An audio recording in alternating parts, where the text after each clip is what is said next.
तो ये भी था सारा सच ग्रीन वाला गुड अस्सलाम वालेकुम। पूरा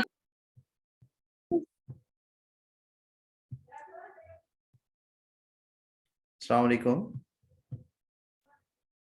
वालेकुम अस्सलाम sir. Please, can you see the slide? आप स्लाइड Yes, देख sir. रहे हैं? जी जी। अच्छा, इस लेक्चर्स को शुरू करने से पहले जो है मैं एक बात करूँगा। एक केटेक रह गया है और उस केटेक के बारे में जो है क्या लिखना है, किस तरह है, वो मैं आपको एक जो है दे दूंगा, असाइनमेंट दे दूंगा और उसके जो है 20 मार्क्स होंगे। उसको मैं फिर बता दूंगा आपको कि किस तरह लिखना है, कैसे। और जवेरिया बशीर उसकी इंचार्ज होंगी उस असाइनमेंट की। बेसिकली 20 मार्क्स का जो है ये असाइनमेंट है जो मैं आपको देने जा रहा हूँ। 5 नंबर जिन लोगों ने रेगुलरली लेक्चर्स लिए हैं तो 5 नंबर उनके लिए हैं और ये असाइनमेंट के 20 नंबर्स हैं। क्योंकि आप जो यहाँ पे आप अपीयर होने जाएंगे तो ये 50 मार्क्स का आपका पेपर होगा, जो आपको फाइनल पेपर होगा। असाइनमेंट के बारे में ये है कि उसमें ज़्यादा आपने नहीं लिखना है, आपने सिर्फ 3 या 4 या ज़्यादा से ज़्यादा 5 पेजेस का लिखना है और वर्ड में लिख के आपने जवेरिया को, जो सीआर है हमारे क्लास की, उसको आपने सबमिट करवाना है। Is it clear? Yes, sir. जी। अच्छा, this is second last KTIC we are going to do. So John Crow Ransom, April 30, 1888, July 3, 1974. The topic is New Criticism. He was an American educator, scholar, literary critic, poet, essayist, and editor, and he is considered to be the founder of the New Criticism, a school of criticism. Basically new criticism है क्या चीज़ और हम लोग उसको कैसे define करेंगे और उसके लिए क्या क्या होना चाहिए न्यू क्रिटिसिज्म में, कौन कौन सी चीज़ें हम लोग इंक्लूड करते हैं, न्यू क्रिटिसिज्म क्या है, न्यू क्रिटिसिज्म के न्यू क्रिटिसिज्म का जाविया क्या है, न्यू क्रिटिसिज्म में क्या क्या चीज़ें आ जाती हैं और क्रो रैंसम उस न्यू क्रिटिसिज्म को कैसे डिफाइन करता है और कैसे इंटरप्रेट करता है। New criticism is also called objective criticism. Now objective criticism क्या है और न्यू क्रिटिसिज्म कैसे ऑब्जेक्टिव क्रिटिसिज्म है। बेसिकली ऑब्जेक्टिव क्रिटिसिज्म को आप प्रैक्टिकल क्रिटिसिज्म बोल सकते हैं, रियलिस्टिक क्रिटिसिज्म बोल सकते हैं, और जिसके अंदर जो है कोई पर्सनल बायस या प्रेजुडिस शामिल ना हो। इसका मतलब ये है कि आप जिस भी जॉनरा को, किसी पोएम को, किसी स्टोरी को, किसी नॉवेल को आप इवेल्युएट करेंगे, इंटरप्रेट करेंगे without going in detail of the historical background of the writer। आप राइटर के बारे में इतना जानने की ज़रूरत ही नहीं है, ना तो उसके कल्चर के बारे में, ना तो उसके हिस्ट्री के बारे में। इसका क्या मतलब है, what is meaning of this? ये इसका मतलब ये है कि आप अगर कोई राइटर जो है किसी भी कम्युनिटी से, किसी भी मुल्क से ताल्लुक़ रखता हो, तो यू मस्ट नॉट हैव बायस और पर्सनल प्रेजुडिस अगेंस्ट हिम, कि आप जो है कहें कि ये चलें ठीक है मुसलमान राइटर है इसको पढ़ना चाहिए, या जो अंग्रेज है इसको पढ़ना चाहिए। तो new criticism basically objective criticism without prejudice और बायस ऑफ एनी काइंड जो है। तो लिटरेचर एज इट इज उसको लेना है। अगर पोएट को, किसी पोएम को आपने उसको इंटरप्रेट करना है या उसके एलिमेंट्स को देखना है, तो you go through the rules and then you talk about that piece of literature, a piece of poem. So it is objective or ontological criticism that will be the product of rigorous discipline, collaborative effort in the elucidation and evaluation of literary text.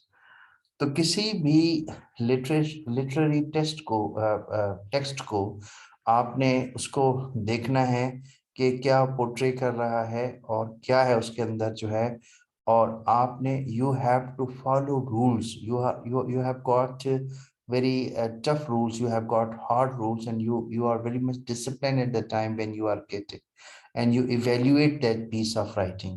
तो ये basically new criticism इस्तिलाह है जो कि objective criticism के लिए use होता है। हम लोग जो है इसको फॉर्मलिज्म भी कह सकते हैं। नाउ व्हाट इज फॉर्मलिज्म का मतलब ये है कि हम लोग जो है without information of the writer, his background, his social background, his country, हम लोग एक जो है किसी पोएम को और किसी भी स्टोरी को या किसी नॉवेल को हम लोग इवेल्युएट करेंगे, उसका उसका स्ट्रक्चर देखेंगे, उसकी प्लॉट देखेंगे, उसका थीम देखेंगे, उसकी लैंग्वेज देखेंगे, उसका ट्रीटमेंट देखेंगे, उसका टोन देखेंगे, और उसका क्या मकसद क्या है, उसका हम लोग उसको कैसे इवेल्युएट करेंगे। This is very important.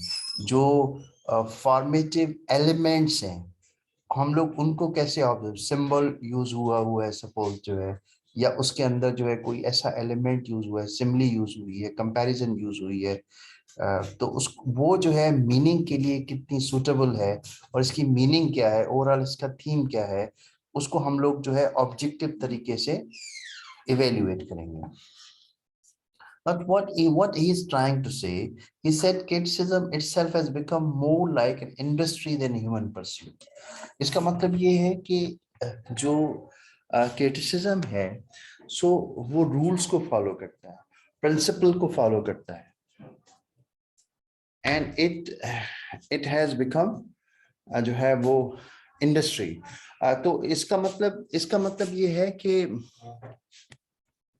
Literatures को हम लोग जो है क्रिटिसिज्म के अंदर जो है अगर रूल को फॉलो नहीं करेंगे, अगर हम लोग जो है सिर्फ एक लिप सर्विस होगा और फिर अब हम लोग जो है सिर्फ क्रिटिसिज्म को ऐसे लोगों के हाथों में देंगे तो ये एक इंडस्ट्री बन जाएगी और उसको ह्यूमन परस्यूएट नहीं बनेगा।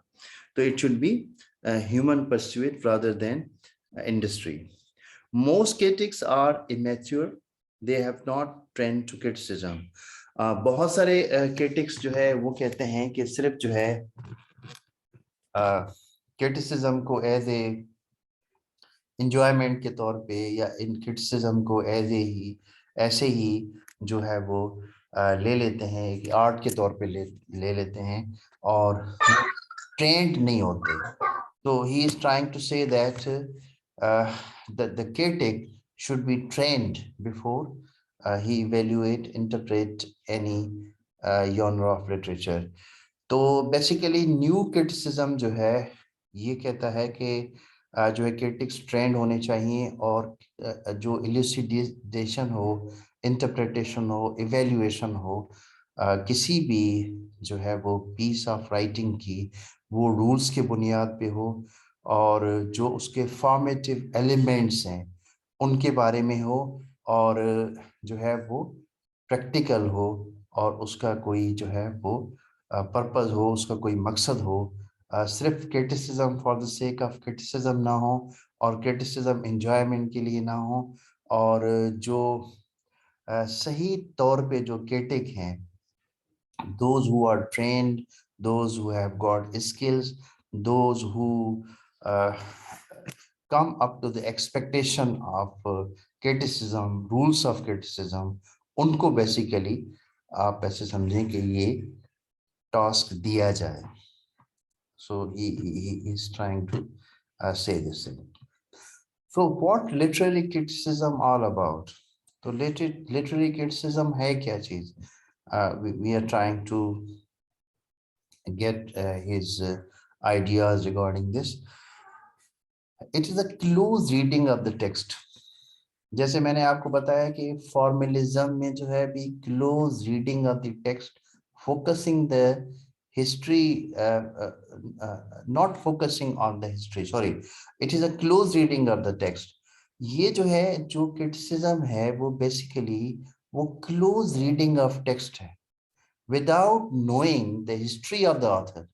हमें ऑथर की बायोग्राफी के बारे में पता नहीं है, हम उसे सोशल बैकग्राउंड के हमें जो है वो कोई जरूरत नहीं है जाना जो है वो, ये basically without focusing on the history of the author. हम लोग जो है टेक्स्ट को कैसे लेते हैं, वो टेक्स्ट जो है क्या इंटरप्रेट करता है, वो टेक्स्ट कौन सी थीम को इंटरप्रेट, और उसमें टेक्स्ट में जो वर्ड्स यूज हुए हैं या टेक्स्ट में जो प्लॉट यूज हुआ है या टेक्स्ट में जो थीम यूज हुआ है, तो उस पे हमें फोकस करना चाहिए, ना कि हमें राइटर के बैकग्राउंड पे, उसके सोशल बैकग्राउंड पे, या उसके जो है वो खानदान कम्युनिटी या उस किसी मुल्क के बारे में जो है हमें उसके बारे में जानने की, we don't need to just have full knowledge about the writer. There's no need of it. Our focus should be on the text. Text पे हमारा फोकस होना चाहिए और उसकी क्लोज रीडिंग चाहिए। अच्छा, क्लोज रीडिंग में ये होता है कि आप डिफरेंट उसमें जो है थीम निकालते हैं, और उसके बाद जो है उसमें कुछ वर्ड्स ऐसे होते हैं, कोड्स होते हैं जो कि आप थीम में जो है वो हेल्पफुल होते हैं, आप उनको निकालते हैं। And close reading, why there is a close reading, because there is a textual analysis. Textual analysis जो है वो करने के लिए हम लोग क्लोज रीडिंग करते हैं, ताकि हमें पता चले कि, और फिर चीजों को अंडरलाइन करते हैं, वर्ड्स को अंडरलाइन करते हैं। Close reading of the text, what is being said. अच्छा, क्लोज रीडिंग करने के बाद जो है हमें क्या पता चल जाता है कि what is being said and how it is written. While going through the reading, the close reading, we come to know what is being said, कि कहा क्या कहा गया है और किस तरह कहा गया है, ये बहुत इंपॉर्टेंट है। Literature can be understood symbolically and metaphorically. तो लिटरेचर के अंदर अच्छा basically he is talking about formative elements जो है, जैसे सिंबल यूज करते हैं हम लोग, जैसे पोएम में पोएट्स सिंबल यूज करते हैं, सिंबल्स यूज करते हैं, मेटाफर यूज करते हैं। मेटाफर अगेन कंपैरिजन हो गया, और सिंबल जो है कुछ वर्ड्स जो है कुछ डिपिक्ट करते हैं किसी भी चीज को, किसी चीज को जो है वो शो करते हैं, किसी थीम को या किसी आइडिया को, तो हम लोग उसको सिंबल के तौर पे जो है वो, हाँ, हम लोग कैसे उसको समझेंगे, because we we we basically come to know the meaning, the real meanings. तो उसमें लेयर्स में जो है मीनिंग कैसे छुपी हुई है उसको हम लोग जो है जानने की कोशिश करेंगे। आयरनी है, something is being said and what is the purpose, very hidden purpose of that। the paradox है, paradox जो है वो basically जो है contradiction जो है वो दो चीजों के दरमियान या दो अल्फाज के दरमियान या दो सेंटेंसेस के दरमियान जो है उसमें एम्बिग्यूटी जो है वो किस तरह है, कॉम्प्लिकेशन जो है वो किस तरह है। बेसिकली जो न्यू क्रिटिसिज्म है, इन सारी चीजों को एड्रेस करने के बाद जो अंडरस्टैंड जो उसका थीम है या जो जिस तरह जो है राइटर का मकसद है, जो ऑब्जेक्ट है या ओरिएंटेशन है, उसको निकाल के बाहर करेगी। Irony, paradox, ambiguity are the measuring rods of the criticism. Criticism can be objective, evaluation of the text can be objective and scientific। हमारा अप्रोच जो है वो, हमारी अप्रोच जो है वो प्रैक्टिकल होनी चाहिए और ऑब्जेक्टिव होनी चाहिए, और हम सब्जेक्टिव ना हो। कोई ऐसा पॉइंट ऑफ व्यू हम अपनी तरफ से नहीं देंगे, कोई बायस ना हो, प्रेजुडिस ना हो। तो new criticism is formalism. Intrinsic criticism, intrinsic in the sense that कि जो उसके जो जिस पीस को हम, पीस ऑफ पोएम है, कोई स्टोरी है या नॉवेल है, हम लोग जब उसको इंटरप्रेट करेंगे, इवेल्युएट करेंगे उसको जो है, तो उसके जो कंपोनेंट्स हैं, उसके जो एलिमेंट्स हैं, उन पे हमने जरूर फोकस करना है। कैसे स्टोरी को हम इवेल्युएट कर रहे हैं, उसका प्लॉट, करेक्टर, ठीक है, क्या क्या कहा जाता है, ये बहुत इंपॉर्टेंट है। और उसके जो एलिमेंट्स हैं उसमें अंदर कॉन्फ्लिक्ट है, इनर कॉन्फ्लिक्ट है, आउटर कॉन्फ्लिक्ट है, या उसका जो थीम है क्या है क्या नहीं। करेक्टर जो है, अच्छा कौन बोल रहा है, करेक्टर जो है वो ऑटोबायोग्राफिकल एलिमेंट है उसके अंदर, या बायोग्राफिकल या बायोग्राफी है, या किस करेक्टर जो है वो फर्स्ट नैरेटिव है, सेकंड नैरेटिव है। ये सारी चीजें जो है वो हम लोग उनको ऑब्जर्व करेंगे, देखेंगे।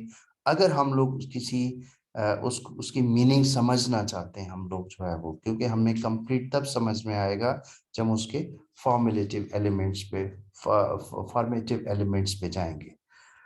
Personal, historical, moral, biographical details around a text are all rejected in the field of new criticism. This is very important because there should not be personal reference, and then we should not know about historical background और moral और biographical details की हमें कोई जरूरत नहीं है।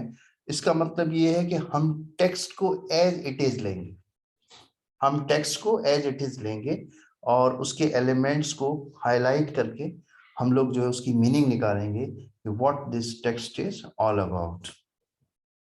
तो this is new criticism. हम लोग फर्दर आगे जा रहे हैं। New criticism attempts to discover meaning by close reading of the work of literature, focus is on form, organisation and structure.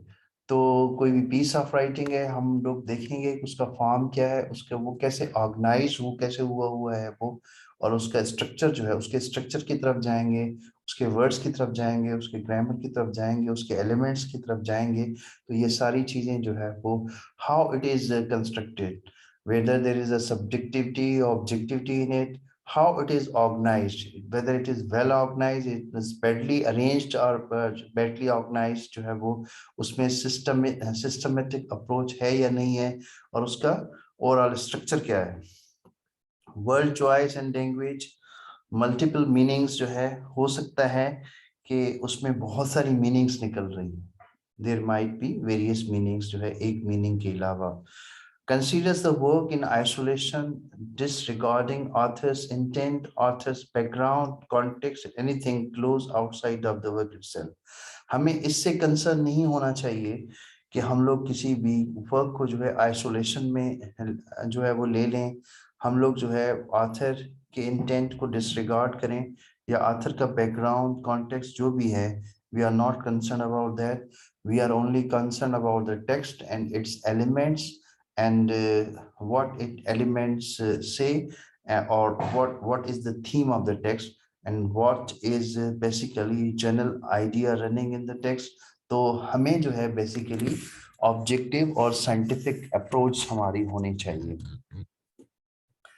linguistic devices just we can see when we observe paradox, ambiguity, irony, tension।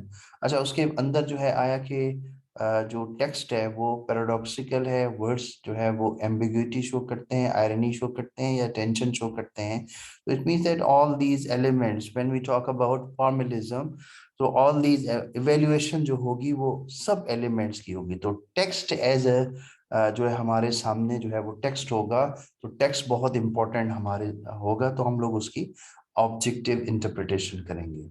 अच्छा फिर कैसे होगा कि हम लोग किस तरह करेंगे, how to understand meaning while reading the text, how we understand meaning, हमें मीनिंग कैसे उसको समझनी है।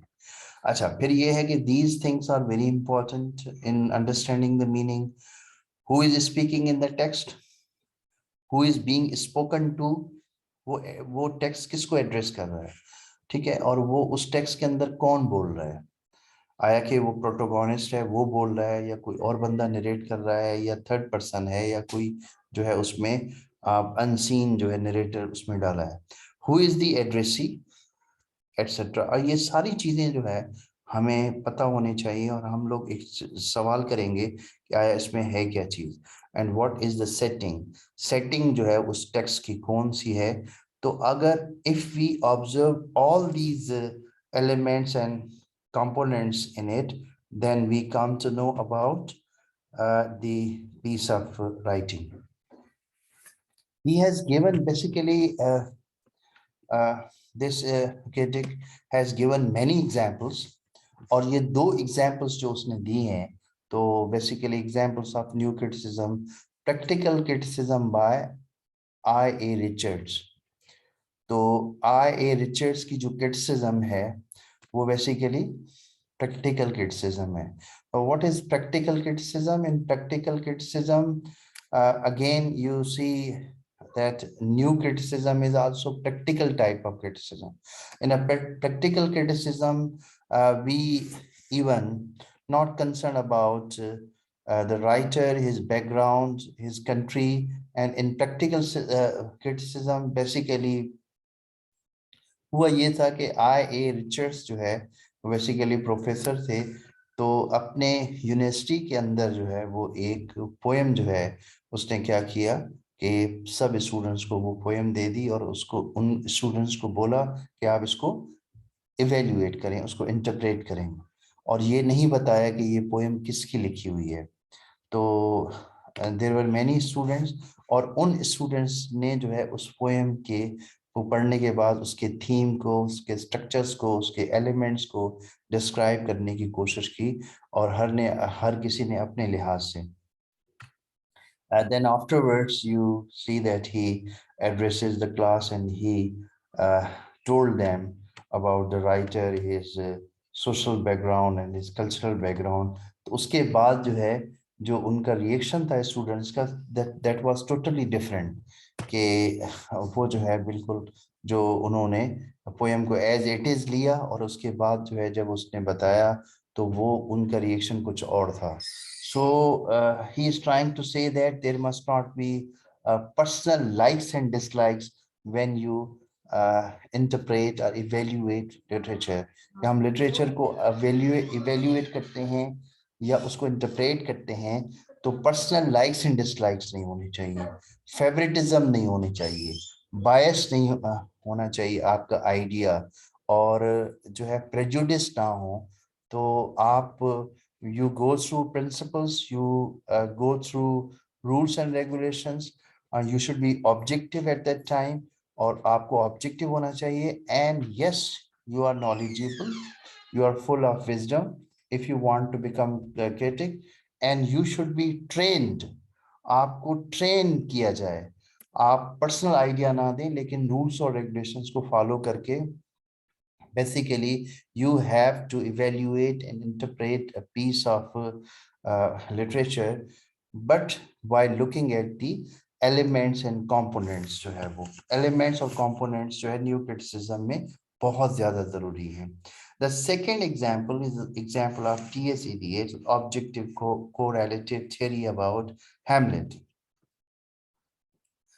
Hamlet basically people have been reading Hamlet and appreciating Hamlet. Hamlet जो है एक perfect work of an art है, लेकिन T.S. Eliot says that this is artistic failure.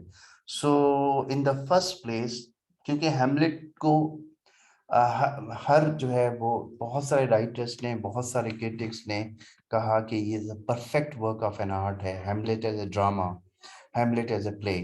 लेकिन T.S. Eliot बोल रहा है कि it is artistic failure. Why it is artistic failure? Because there is no objective correlative. Now, what is objective correlative? Objective correlative in the sense that when there is a setting, when there is a situation, or when there is environment for the particular feeling, and that particular feeling or particular action cannot be implemented, cannot be practiced, so it means that for example, आपके हाथ के अंदर जो है आपका कोई दुश्मन है, कोई जानी दुश्मन है, आपके हाथ में तलवार है, आपके हाथ में पिस्टल है, और आपका जानी दुश्मन जो है आपके सामने खड़ा हुआ है, और आप कहते हैं नहीं ठीक है आज मैं उसको नहीं मारता हूं, तो it means that you can say that वो आपका फेलियर हो जाएगा और फिर आपकी जान भी उसमें जा सकती है. तो T.S. Eliot जो है ये कहने की कोशिश करता है ऑब्जेक्टिव कोरिलेटिव के अंदर जो है हेमलेट को एक चांस मिला है कि अपने दुश्मन को क्लॉडियस को मारने के लिए, और क्लॉडियस जो है अकेले में मौजूद था और उसका जो ऑब्जेक्ट था कि रिवेंज लेना, लेकिन उसने कहा कि अभी वो नमाज पढ़ रहा है, अभी प्रेयर्स में है, तो मैं उसको नहीं मारूंगा। तो इट मीन्स दैट कोई सिचुएशन है, कोई इन्वायरमेंट है, और उस एक्शन के लिए जो है आपको कोई सिचुएशन मिल जाती है, कोई इन्वायरमेंट मिल जाती है, and you can't act that, so it means that your failure is in this regard. So Hamlet basically is trying to say that, keeping in view his objective correlative theory, he is saying that Hamlet is artistic failure. और उसके अब जो दूसरा जो है वो tradition and individual talent, आज his appreciation for the metaphysical poets को जो appreciate करता है, और basically वो कहता है कि जो है metaphysical poets जो है they are true poets because they have included symbolism, pathetic fallacy, paradox, and a lot of these things, simply metaphor in their writings, in their poems. So they are called true poets. और tradition और individual talent में जो है इसके theory के अंदर जो है he defines tradition and he defines individual tradition. So you can say that he is talking about rules and regulations of the poetry. एक इसमें मैं एग्जांपल दूंगा.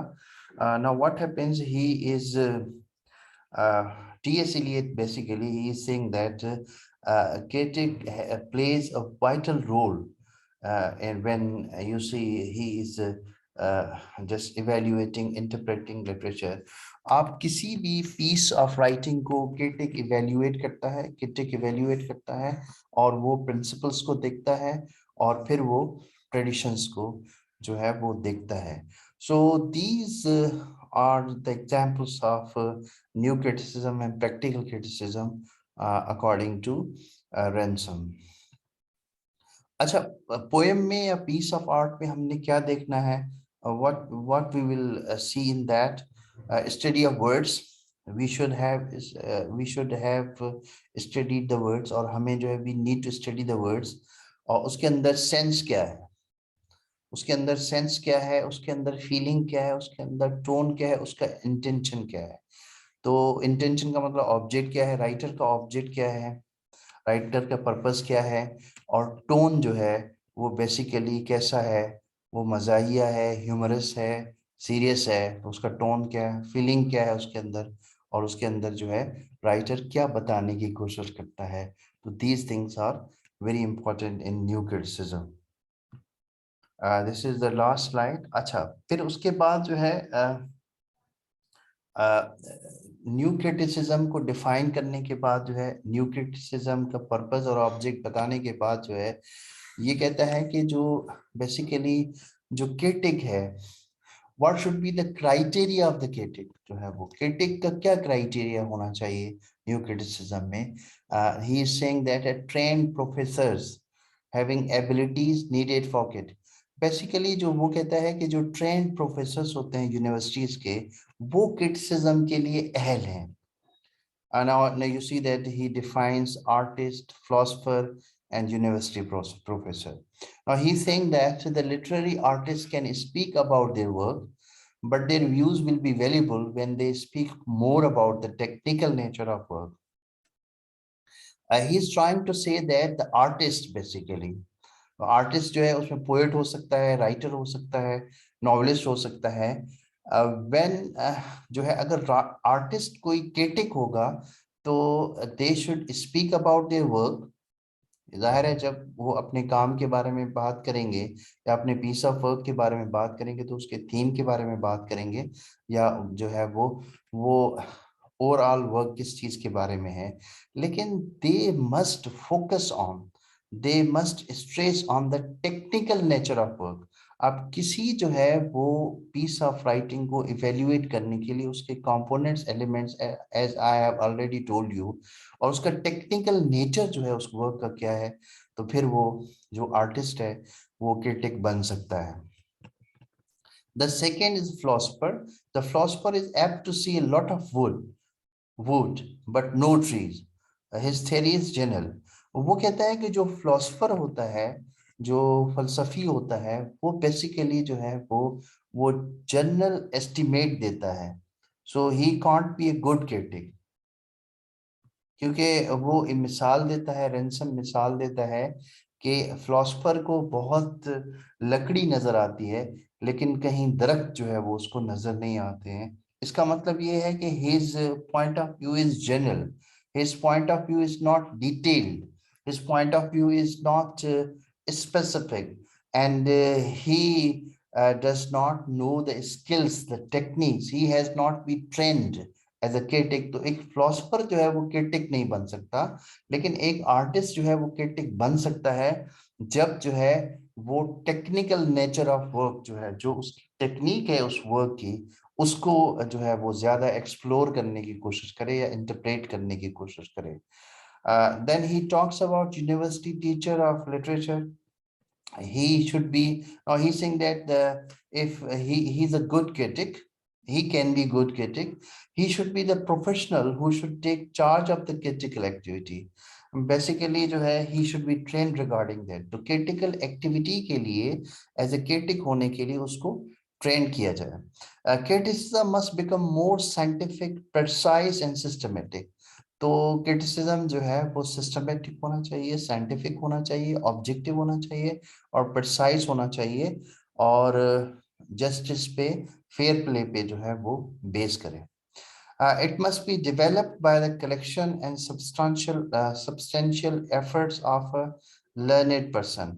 तो जो यूनिवर्सिटी का प्रोफेसर है बेसिकली वो लर्नेड पर्सन है, तो वो क्रिटिक के लिए जो है वो एलिजिबल है, और उसको उसको जो है ट्रेन किया जाए, और उसको जो है he should have enough knowledge, and he should have collection of principles and facts and figures. Critic has to uncover the features of literature. Again मैं आपको बताऊं कि जो features of literatures हैं उनको जो है uncover करना चाहिए। जाहिर है जो है एक critic जो है वो किसी poem को he is talking about the different elements and components of the poem। अगर जो है वो उसको thorough knowledge नहीं होगा, he does not know many things, so he cannot evaluate the piece of work in an objective manner।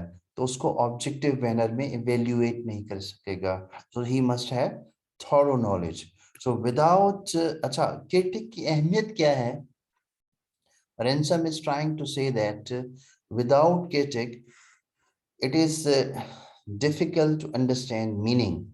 तो जो meaning है लिटरेचर की उसको समझना बहुत मुश्किल हो जाएगा अगर क्रिटिक नहीं होगा, because the purpose of critic is to help the readers to evaluate and interpret the meanings, to highlight the important things so that the work of an art can be understood। So basically this critic is trying to stress, emphasize on the objective criticism and the intrinsic elements of criticism, components and elements of criticism। तो अगर हमें evaluate करना है किसी चीज को, जैसे for example हमने किसी पोएम को इवेल्युएट करना है या किसी एसे को इवेल्युएट करना है, जो एसे के रूल्स हैं वो बेसिकली हमें देखना चाहिए, जो पोएम्स के रूल्स हैं उनको देखना चाहिए। जैसे for example we are going to evaluate any poem, we must know its formative elements और जो intrinsic elements हैं, जैसे उसके अंदर जो है imagery, whether imagery is used in the poem or not, metaphor is used, simile is used, जो figures हैं, जो devices हैं उसमें use हुए हैं या नहीं हैं, whether this poetry is subjective or objective। This poetry is about nature, this poetry is about a child, this poetry is about emotions, sentiments, and this poetry is about poverty, this poetry is about joblessness। जो अगर this poetry is about problem, तो इन सारी चीजों को हमें explore करना पड़ेगा अगर हमें जो है सही तरीके से उसको अंडरस्टैंड करना है। Yes, please go ahead. If you have any question, just if you want to make any comment, you are most welcome. Yes.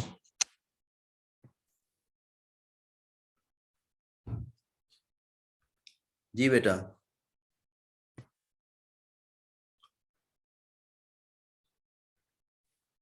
Yes, anyone?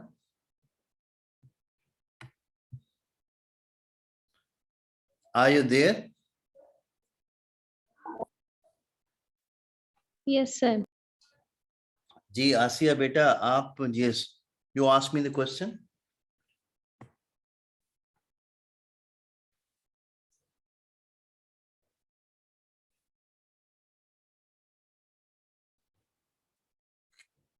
Yes.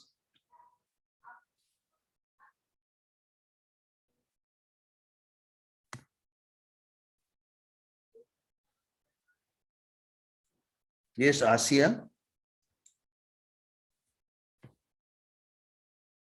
Yes, sir. Can you differentiate? How can you compare the new criticism with the Terry Eggleton's introduction to literary theory? So his idea of literature or literary theory, the new criticism, can you differentiate? Yes, और difference क्या है? आप बता सकती हैं?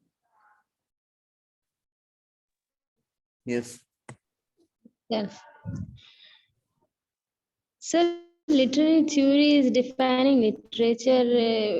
It is talking about literature, while literary criticism. अच्छा, टेरी It is एग्लीटन, about criticism अच्छा means it is बेटा बात analyzing सुने, of the. हाँ बेटा बात सुने. Terry Eggleton, basically he is saying that before going to literary theory, we have to define literature. Literature को define करना बहुत ज्यादा जरूरी है. सर आपकी आवाज थोड़ी Yes. कट रही है. हाँ थोड़ा प्रॉब्लम होगा नेट का. बेसिकली जो टेरी एग्लीटन है, he is talking about literary theory, लेकिन वो कहता है कि लिटरेचर को डिफाइन करना बहुत जरूरी है. then we come to literary theory. तो literary theory जो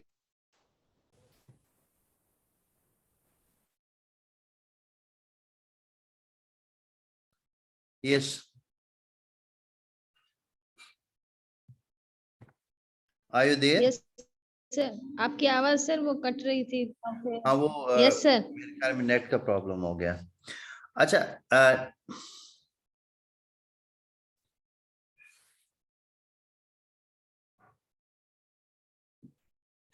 yes, can you hear me? Yes sir. Yes. अच्छा, न्यू क्रिटिसिज्म के अंदर जो है, हम जो कंपोनेंट्स हैं जो एलिमेंट्स हैं उनको हम लोग स्टडी करेंगे, और हम लोग जो है किसी भी जी हम लोग उसको इवेल्युएट करेंगे. हम लोग सर जो है आवाज कट रही है.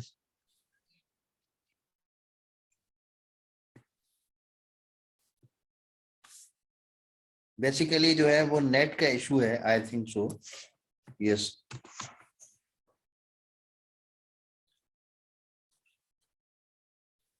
जी सुन सकते हैं आप मुझे? Yes sir. अभी. Yes sir. एक्चुअली देखें, उसमें जो टेरी एग्लीटन जो है वो उसने भी ये चीज उठाई थी, फॉर्मलिज्म उठाई थी. फॉर्मलिज्म जो है, जैसे रशियन फॉर्मलिस्ट थे, तो वो कहते थे कि जो हम लोग एलिमेंट्स हैं, ये जो सिमली है, मेटाफर है, जैसे इसने कहा कि ये बहुत चीजें बहुत जरूरी हैं, तो टेरी एग्लीटन कहता है कि सिर्फ यही इन चीजों को हम एक्सप्लोर करेंगे तो हम क्रिटिसाइज कर सकेंगे या क्रिटिसिज्म की तरफ जाएंगे. तो वो कहता है ऐसा नहीं है. So it means that in literary theory or literary criticism, we have to include all the factors, but finally The we sound come is not to clear, sir. yes, ji